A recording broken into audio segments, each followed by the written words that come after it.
Salut les loulous, Michael Burry. Ce nom, il évoque tout de suite une image, hein, celle du film The Big Short, le type un peu bizarre, le génie qui écoute du métal à fond et qui a vu la crise des subprimes arriver avant tout le monde. On retient l'image du visionnaire, du coup de poker de légende, mais il y a une énorme confusion sur ce qui fait vraiment son talent. Ce chiffre, il est juste gravé dans le marbre.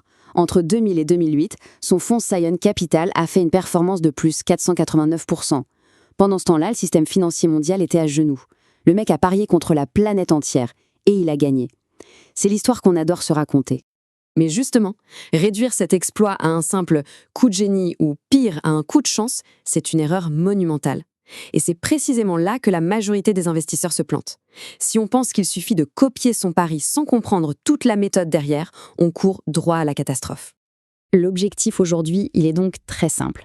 On va défoncer le mythe d'Hollywood pour aller voir ce qu'il y a vraiment sous le capot, c'est-à-dire la véritable méthode d'investissement de Burry. Une méthode qui est systématique, qui est reproductible, mais qui demande un prix psychologique que très peu de gens sont prêts à payer. Allez, on y va. Alors, pour commencer, revenons très vite sur cette image d'Épinal, le médecin qui plaque tout pour la finance, le type un peu asocial qui s'enferme dans son bureau pour lire des milliers de pages de contrats que personne ne regarde et qui finit par trouver la faille dans le système. Bref, le rebelle qui a fait plier Wall Street. Et ce graphique, il illustre parfaitement la puissance de ce mythe. Regardez-moi cet écart, plus 489% pour lui, contre à peine 3% pour le marché en général. C'est une performance tellement écrasante que ça semble presque magique, surnaturel. C'est cette image de prophète qu'on va maintenant décortiquer. Ok, maintenant, on tasse au cœur du sujet. Le vrai truc, ce n'est pas son pari, c'est sa méthode. Burry, ce n'est pas un joueur de poker, c'est un investisseur deep value pur et dur. C'est un héritier direct de la philosophie de Benjamin Graham, qui était, je le rappelle, le mentor de Warren Buffett. Son approche, elle est scientifique, pas prophétique. Son premier pilier, c'est la fameuse marge de sécurité. Le concept est d'une simplicité biblique. Il cherche à acheter des entreprises massacrées en bourse pour une bouchée de pain par rapport à leur valeur réelle. Prenons son coup sur GameStop en 2019, bien avant le buzz sur Reddit. Il a acheté des actions à 4 $. Pourquoi ? Parce que l'entreprise avait 6 $ de cash par action. En gros, il payait 4 balles pour mettre la main sur 6 balles de cash avec tous les magasins en bonus. Le calcul est vite fait.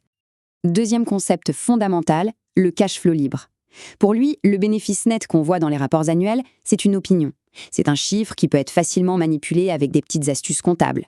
Par contre, le cash, le vrai argent qui rentre dans les caisses à la fin du mois, lui, il ne ment pas. C'est un fait.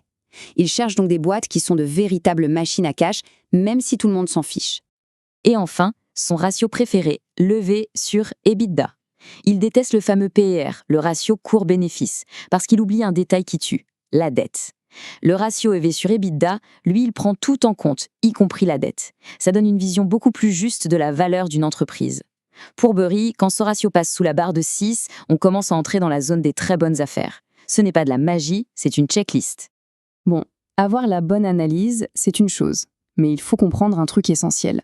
Avoir raison 2 ans trop tôt, c'est exactement la même chose qu'avoir tort pendant 2 ans. Et c'est là que la vraie guerre commence. La bataille mentale, le prix émotionnel de la conviction. Cette chronologie, c'est la descente aux enfers. Pendant 2 longues années, alors qu'il est absolument certain d'avoir raison, son fonds perd de l'argent. Ses clients l'insultent, le menacent, le traînent en justice pour qu'il leur rende leur argent. Le mec dort à peine 3 ou 4 heures par nuit. C'est ce qu'il a appelé la purge.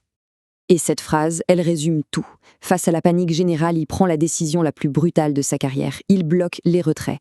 Il interdit à ses propres clients de récupérer leur argent, parce qu'il sait que le vent est sur le point de tourner. C'est la conviction ultime, une décision qu'il a complètement isolée, mais qui a sauvé sa stratégie. On pourrait croire que 2008, c'était un coup d'éclat unique, mais pas du tout. Burry, il applique exactement, mais alors exactement la même logique aujourd'hui. Le Big Short, ce n'était pas un accident de parcours, c'était juste une démonstration de sa méthode. Regardez ses paris plus récents. GameStop en 2019, c'est le principe de la marge de sécurité. Vendre à découvert les ETF de Cathie Woods en 2021, c'est parier contre une bulle évidente. Investir dans des actions chinoises massacrées ou dans l'eau aujourd'hui, c'est encore et toujours la même chanson. Acheter ce dont personne ne veut, en se basant sur une analyse des chiffres purs et durs. On arrive à mon analyse. La méthode, on l'a vu, elle est finalement assez simple. N'importe qui peut apprendre à calculer un ratio EV sur EBITDA. Le vrai sujet, ce n'est pas la complexité de sa méthode, c'est la force mentale exceptionnelle qu'il faut avoir pour l'appliquer. Ce tableau, il montre bien le fossé psychologique. L'investisseur moyen, il a besoin de se sentir validé par les autres. Il a peur de faire moins bien que le marché, même pour quelques mois. Burry, lui, il se nourrit de cette solitude et il voit la panique des autres comme une énorme opportunité d'achat. C'est un état d'esprit qui est complètement à l'opposé de notre nature. Burry le dit lui-même, son syndrome d'Asperger est un super pouvoir pour investir. Ça lui donne cette capacité presque surhumaine à ignorer tout le bruit. Le bruit médiatique, l'avis des experts, la panique de ses propres clients, pour ne se fier qu'à une seule et unique chose, les données brutes. Quand le monde entier hurle « vendez », il regarde ses chiffres et il ne bouge pas d'un cil. Et voilà.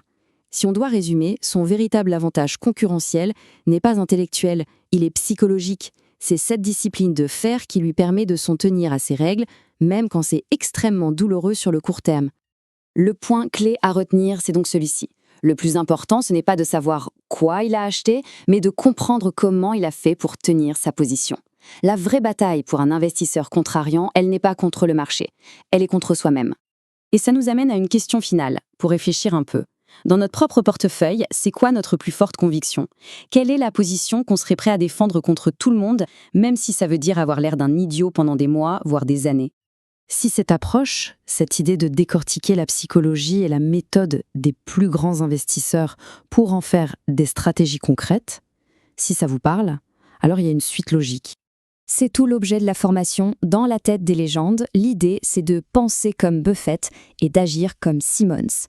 On ne fait pas que raconter des histoires, on traduit leur philosophie en règles chiffrées. Chaque mois, une nouvelle légende est analysée avec sa vision, sa checklist et surtout les outils concrets. Des screeners déjà codés pour trouver les actions qui correspondent à leurs critères aujourd'hui et des backtests pour voir ce que ces stratégies ont donné par le passé. C'est une formation qui évolue tout le temps. Pour ceux qui veulent vraiment passer de la théorie à la pratique, le lien est juste en dessous, dans la description. Et si cette analyse vous a été utile, un petit like et un commentaire pour soutenir la chaîne, ça fait toujours super plaisir et ça aide le projet à avancer. À très bientôt les loulous.